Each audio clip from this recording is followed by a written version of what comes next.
এই যে এখানে অনেক চাচা আছে, তার মায়ের আপনি বাদ দেন না, এখন যদি মসজিদে যায় আল্লাহ আমার বলা মানে আমার প্যারাসিটামল কেনার পয়সাও দেয় না,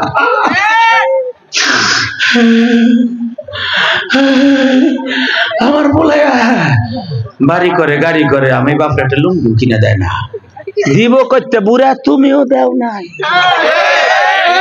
কথা কর না কেন? চাচায় মাথা ঝুলাইতেছে, এখন জায়গায় খুব পড়ছে। আমি আমার মা বোনদেরকে বলবো, তুমি যদি শাশুড়িকে ভালোবাসা দাও, তুমিও বোর মাস কাছ থেকে ভালোবাসা পাইবা। তুমি তোমার শাশুড়ির ছায়া ব্লাউজ দিয়ে দিবা, তোমার বৌমা তোমার গাও টিপা দিব, এমনকি তোমার সবকিছু দিয়ে দিব, কথা বল না কে? আর তুমি তোমার শাশুড়ির ঘরটাও মুছা দিবা না, তুমিও জুতার বাড়ি খাওয়ার লেগে অপেক্ষা করো, ঠিক না বেটি? জোরে কর, আরো জোরে। মনটা খারাপ, এক চাচার এদের মুখটা খোলাই দিই পারলাম, কি রাগ যে করছে আমার উপরে। বাজান লোক কম হয়েছে, আমার অসুবিধা নেই, আমি জানি নবাবগঞ্জ এলাকায় লোকজন কম, বেটারা বিদেশ থাকে, বিডিগো থুয়ে গেছে, কেউ আবার থুয়ে গেছে স্বাস্থ্য বাড়ির কাছে, কেউ আবার থুয়ে গেছে মামাতো বাড়ির কাছে। তুই তো আমার বউরে লইয়া মোটর সাইকেল উঠে মইনটন ঘাটে যাইস, আর 15 কিনে ভাবি ভাই তো নাই, সঙ্গে ঘুরেই লই আই চিংকিং ফাঁকা কথা কন না কেন?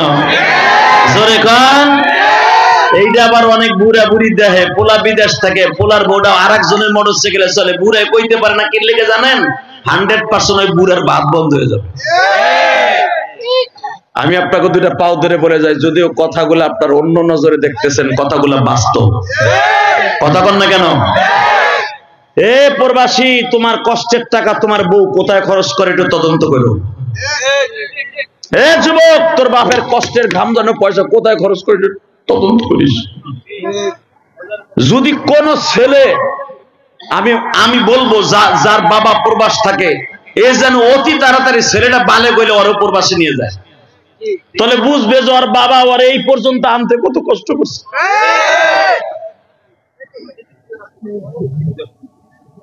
প্রবাসীদের কষ্ট কেউ বোঝে না ভাই। কারণ আমি এই বছর, এই যে গত মাসে 27 তারিখ ওমরার থেকে আসছে, বিশ্বাস করেন 7 মাস আগে গেছে সৌদি, যেই ব্যাগটা গাড়ি করে নিয়ে গেছে হুজুর, ওই ব্যাগটা মাথায় দিয়া হেরেমের মধ্যে ঘুমায়, হেরেমের ভিতরে যে মাগনা খাওয়ান ওইগুলা খায়, কোনো কাজ নাই, কাম নাই, কিচ্ছু নাই। এদিক দিয়ে বাড়িতে প্রেশার দেয়, ঋণ করে গেছে বিদেশ 6, 7, 9 লাখ 10 লাখ টাকা দিয়ে, বাড়ির প্রেশার, বউ প্রেশার, মার প্রেশার, বোনের প্রেশার, ভাইয়ের প্রেশার, ওই প্রেশারে ছেলেটা মোবাইল বন্ধ করে দিয়ে শুয়ে থাকে। আল্লাহ তুমি আমার প্রবাসী ভাইদেরকে ভালো রাখো, আল্লাহ এদেরকে তুমি সুস্থ রাখো, আল্লাহ এদের ছেলে মেয়েকে তুমি নেককার বানায় দাও, আল্লাহ এদের ঘাম ঝরানো পয়সা যে ছেলে মেয়েরা খারাপ অবস্থা খরচ করে, আল্লাহ তাদের হেদায়েত নসিব করে দাও। জোরে বলো আমিন। তাহলে আমার সাথে উত্তর দেন, এই জমিনের মালিক কে? ওই আল্লাহর প্রশংসা বলেন তো দিকে আলহামদুলিল্লাহ, বলে তো আল্লাহু আকবার। আলোচনা আল্লাহ আমাকে যে যত সময় করাবে, আগে যেন আমি আমল করতে পারি, এরপরে যেন আপনারা পারেন ইনশাআল্লাহ, আমরা সবাই যেন আমল করতে পারি। জোরে বলো আমিন। মাহফিলটা একটু ঘুরতেছি আর কি, এদিক সেদিক বলে ভরতেছি, যেন ওই মগাগুলার দোকানেতে চানাচুর খাওয়া তুই আহে। আলহামদুলিল্লাহ বলেন। এই যে বাবা, তোরা 3 জন এক জায়গায় বসেছিস না, কথা বলো না, শোনা বাকি। এই মোবাইল তোর আব্বা কিনে দিছে না? মোবাইল পকেটে ঢুকা, পকেটে ঢুকা। আর বাপ বিদেশ থাকে না? হ্যাঁ ঠিকই আছে, এই জন্য এরকম হয়েছে। আলহামদুলিল্লাহ বলেন, একসাথে বলেন, সমস্ত ক্ষমতার মালিক কে? আরো জোরে। শুধু একটা কথার উত্তর দিবেন, দুনিয়া আজ আছে কাল নাই, বাহাদুরি করে কোনো লাভ নাই, ঠিক না বেটি? দুনিয়ায় যারাই বাহাদুরি করছে, এই বেটাই, এই তুই ওঠে, তুই এখানে, এই বাবা তুই এখানে, এদেরকে রাগ করা যাবে না। এই তুই আবার হাসুস কে? ওরে পরিবর্তন করাইছে, সিট পরিবর্তন করাইছে। আওয়ামী লীগ ছিল বিএনপিতে আছে, সামনে সামনে আরো এদিকে সিফের মধ্যে আছে। আলহামদুলিল্লাহ বলেন বাবা, ওরে যদি উঠাই দিতাম না, ওই ওই পর্দারে পেরে যে আমার মারে তুল বকা দিত, ঠিক না? এদেরকে উঠানো যাবে না, এদের সাথে বেয়াদবি করা যাবে না, এদেরকে আমি চিহ্ন করব, ওরা আমার সম্মান করবে। আর যেই বয়সে আজকে এই রাত 10টা পর্যন্ত ওয়াজ শুনতেছে, এই বয়সে আমি লুঙ্গিও করি নাই, এটা বাস্তব কথা। আমি গোপালগঞ্জের বলা আর আপনি নবাবগঞ্জের বলা, কেডা কি হচ্ছেন আমরা জানি না, কথা কন না কেন? এই যেই বয়সে ছেলেরা ওয়াজের মাঠে পড়ছে, এই বয়সে আমি ইলিয়াস রহমান যদি জীবন ওয়াজে যাইনি। অতএব এদের জন্য দোয়া করার দরকার আছে। আল্লাহ যদি এদেরকে আব্দুল কাদের জিলানীর মতো বানায় দেয়, আপনারা বেশি বেশি বাচ্চাদের জন্য দোয়া করে যাবো। আমরা তো চলেই যাবো, তাই না? এরাই দেশের ভবিষ্যৎ, এরাই দেশের আছে, এরাই এই দেশের ভবিষ্যৎ। এরাই পারবে জালেমের বিরুদ্ধে জিহাদ করতে, এরাই পারবে কোরআনের পক্ষে কথা বলতে, এরাই পারবে আলেমদের পক্ষে কথা বলতে। তারা সংসদে দাঁড়াইয়া নায়িকা গায়িকা একটা নর্তকী মুমতাজের মতো একটা বদমাশ যদি আলেমদের বিরুদ্ধে কথা বলতে পারে, এই যুবকরাই পারবে ওরে সোজা করতে।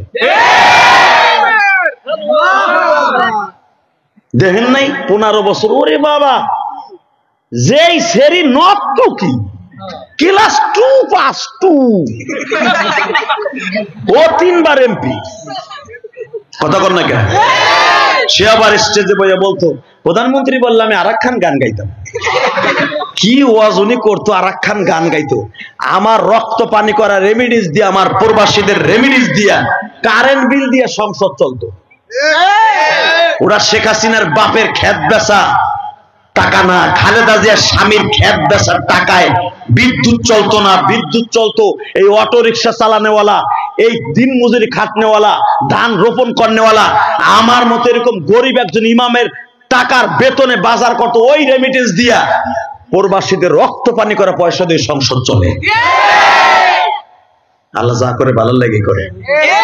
এখন আর গান শোনা যাবে না, দোয়া করেন এখন যেন কোরআন তেলাওয়াত শোনা যায়। দোয়াও করবেন না, হুজুরকে ভোটও দেবেন না, ওটা আমি জানি। এক চাচা কালকে বাসের মধ্যে বই কইতেছে, হুজুররা গাবাইছে, এইভাবেই কইতেছে, হুজুররা ফুটি মাছের মতো গাবাইছে। শেখ হাসিনা যদি না পালাইতো, হুজুর আবার মাঠে এরকম রাজনীতির কথা কইতে পারতো। সরমনার হুজুর একটা, বাবা সারা জীবন জেকারের বয়ান করে, এখন শুনি সে এমপি হওয়ার স্বপ্ন দেয়। আরে বউয়ার বউয়ারে বুঝলি না, আমার নবী ছিল প্রধানমন্ত্রী, কথা আসতে বললে লুলো হয়ে মরবা। আমার নবী 10 বছর মদিনার প্রেসিডেন্ট, সত্য না মিথ্যা? ইউসুফ আলাইহিস সালাম 1-2 বছর না, 41 বছর মিশরের প্রেসিডেন্ট। জোরে জোরে জোরে জোরে। ইউসুফ আলাইহিস সালামের বাবা ইয়াকুব আলাইহিস সালাম 73 বছর পুরা দক্ষিণ কোরিয়া, এরপরে Azerbaijan, Ethiopia, Yugoslavia, Iraq, Iran, Tehran, পুরা মধ্যপ্রাচ্যের কানান মিলে একটা শহর ছিল। 53 বছর। আর একটা বয়স আসছে 73 বছর প্রেসিডেন্ট ছিলেন। আইয়ুব আলাইহিস সালাম একাধারে 29 বছর প্রেসিডেন্ট ছিলেন। আর আমরা হুজুরের রাজনীতির কথা কইলে কয় এরা খালি মিলাদ করবে আর খাবে আর ইমামতি করবে, এখন রাজনীতির কি দরকার? এই হুজুরে খেদা, তুই না তোর মসজিদে খেদাইলি, আল্লাহর জমিনতে তোর খেদাইতে পারবি না। পরে চান্দুর পছন্দ, তোরে যখন বাটাম দেবে তখন তুই কোন জায়গায় যাবি? কথা বল না কেন? আলেমদের মুখ যারা চাইপা রাখতে চায়, আল্লাহ ওর কণ্ঠটা তুমি চাইপা রাখবা। আল্লাহ ওরে হেতায় না মুরগি বানায় হেলাবা। বলেন তো আল্লাহু আকবার।